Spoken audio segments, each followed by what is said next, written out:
I've been working on these wheels for a little bit. I don't actually remember if I filmed an intro or not, so we're gonna do it now.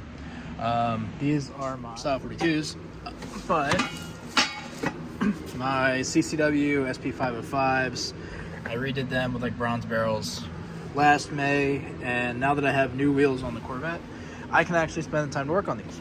So I already did the one wheel that you'll see in a couple minutes. I guess I'm gonna go in reverse order in case I didn't film an intro. And we've got another one done on the other side of the shop. I got wheels everywhere because I'm way too busy.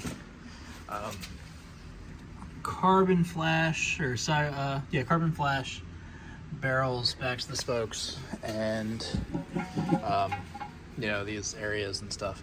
So this one obviously needs to be sanded and polished, but yeah. So we got the pow done on this one. You can really see the flake. Looks cool. There's a couple spots I missed with the wiping, but I go back and sand these anyway, so it works out. Like, that's not going to be a big deal. Got to sand and polish this one. Got another one in the oven ready to go. These should look pretty cool when they're done. This is like by far one of my favorite powders, just because the flake looks so good, and it's a nice gloss black, but nobody ever wants to do it. They just want plain black. I think they're like, oh, the flake will be too much, but like it's just enough, because from far away you can barely tell. I do have to figure out what I want to do with these center caps. Obviously the gold is from when I had the gold wheels, but I don't know if I want to do this heavy metallic or polished. I think polished would look better. Polished with a heavy metallic logo would be ideal, but I don't think I can do that. I don't have like an inverse stencil or anything. I probably could get one, but yeah, I don't know. That's an option, I guess. But yeah, I don't know what to do. Polished would be the cleanest, like, OEM aftermarket look, but yeah. Stripping these is a pain too.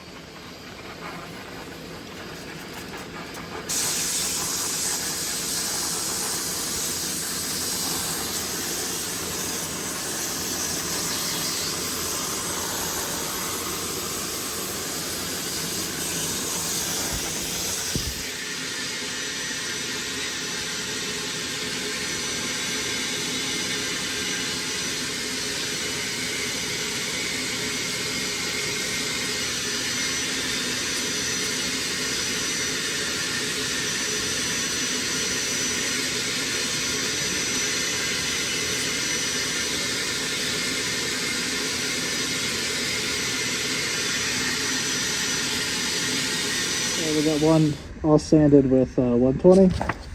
Gonna do 180 next.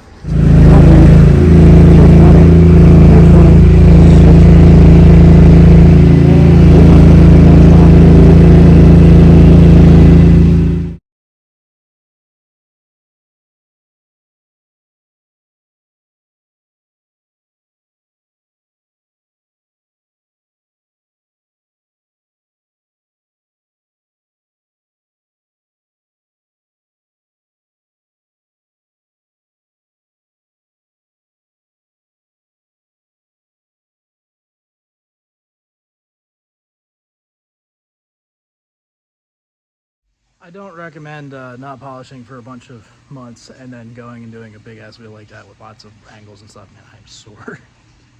Maybe I'm out of shape, but manhandling a buffer is a lot harder than it looks. The guys that do semis all day, I have mad respect for their big ass form. Heavy cut's done. It was really hard, so there's some haze and stuff that I think the color should get out, but it is mighty shiny besides like all the leftover stuff. So I'll have to come back and hit it with the yellow and the green and try to get all this stuff out of here. I have to come back with a liquid polish, get some of these high spots out, but that was tough. Definitely not an easy wheel to do. Getting in here is tough. Having this big lip and being as short as I am and using a tire machine as your wheel lathe is also challenging because I'm up like super high, but you saw that in the time lapse. So yeah, I'm gonna clean all this extra residue off and see where we're at. If I have to heavy cut a couple spots again, I'll do that, but like you can see, like right there, it's super clear, besides this excess compound, so we're good. No holograms. So yeah, the center, like right here, and the spokes need a little more. You can see some of the sanding marks are still there. Some spots are super shiny, some spots are kind of in between. But going back with the liquid polish, knock down all the extra compound and stuff, and you can see where everything is. I ran out of the liquid polish I like. That gets a lot more of the scratches and stuff out and really helps get this excess compound off. Because the stuff I use normally is Time to Shine liquid polish. It smells like diesel fuel, so I'm assuming it's based on some kind of petroleum distillate, and it breaks up all the lipids in the compound very well. But I'm gonna touch these up with the heavy cut, come back again, get all the compound off.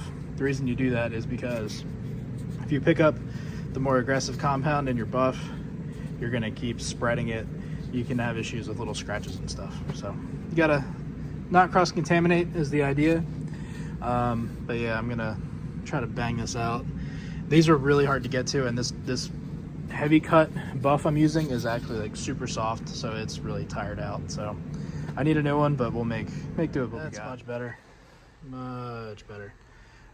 So now we're gonna hit it with the green, hopefully not kick my ass again, and then we're gonna buff this section again, which I probably should have sanded this a lot heavier than I did, but I figured it looked like shit with the dried up stripper residue there, and I didn't go all the way up with the powder because you get fingerprints and stuff, so I had to do something. I was really hoping to get 2 done tonight, but these took significantly longer than I expected. But goddamn, you can see how dirty it is between the spokes. We're gonna hit this with the Hot Boy polish that I don't normally use. It's the only thing I use that's not from Time to Shine. So this is one of their buffing wheels, I think, but it's this renegade purple stuff that it looks like mice got into. So yeah, I'm sure it's fine. I hope it tasted good, Mr. Mouse.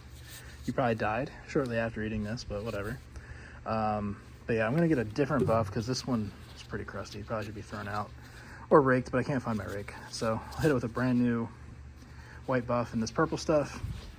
This is one of the harder polishes to use. It brings out all the flaws you had, but it gets rid of like all the really fine scratches and stuff. So yeah, for what we're doing with these, it's the right move. There you have it with the Hot Boy polish.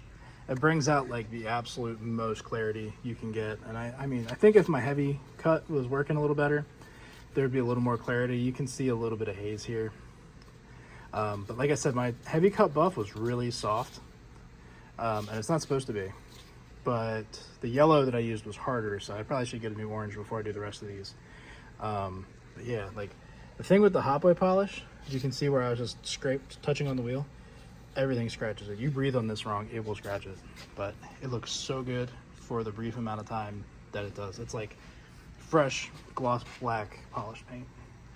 But we'll have to see what this looks like in daylight tomorrow. So this one I think is going to be the biggest pain to fix. A lot of sanding I got to do, but there's some curb rash here. It's not as deep as I thought. I thought it was kind of deep, and then when you have that, you have a risk of making it too thin and then it'll crack in that spot. So yeah, I got some other stuff going on at the moment, but we're gonna get sanding on this so we can get it nice and shiny. So now that we're in the daylight, you can really see how this shined up. It's not perfect, but it's pretty good. It's very hard shape to work with. It's very shiny, and then it's really dirty in there, but you can see the black looks really good. So unfortunately, I think this last one is fucked. It had some pitting from where I hadn't really taken care of it, but I guess there was something on the wheel, and as I let it sit for so long, the pits got pretty gnarly. And they go all the way around, and I've been sanding at these already for like a few hours, but you can see some of these pits are very deep, and like they might shine up, but I'm not convinced they will. And the other thing is, I've scratched the shit out of the powder on this one. I scratched it just trying to get some of the pits out by sanding it, and I bought a surface prep disc, and I hit the powder with that a couple times. That took it right off. So I was gonna have to repowder them again, and I just don't think I'll ever get the result out of these I want. The other ones I did looked really good, but the shine was not there. Like compared to the VSXXs I've been working on, the shine was not there. And I probably could have sanded more, but it's really hard to sand these because of the shape. Maybe I could do better over time, but I think that might be the end of this video. I'm probably just gonna end up spraying them black and selling them. That's where I'm at. So hopefully you enjoyed looking at these as I built them or redid them. And the 3 that I did do, I hope you think they look good. But thanks for watching. I'll see you guys next time. Sucks that this was kind of a fail, but you live and learn. It is what it is. Thanks for watching. The thing is, I started working on these in February. It's now July 27th, and I'm still not done with them. I'm not gonna be done with them anytime soon. I'm just gonna spray these things black. Yeah, that's kind of where we're at. I can't bring myself to spray those wheels gloss black. There's just no way. I can't do it. They're way too nice. As good as like mirror black looks, I don't think it's right for a wheel of that value, messed up or not. I have some leftover black chrome 2 from a different set of wheels that we basically did it as a test.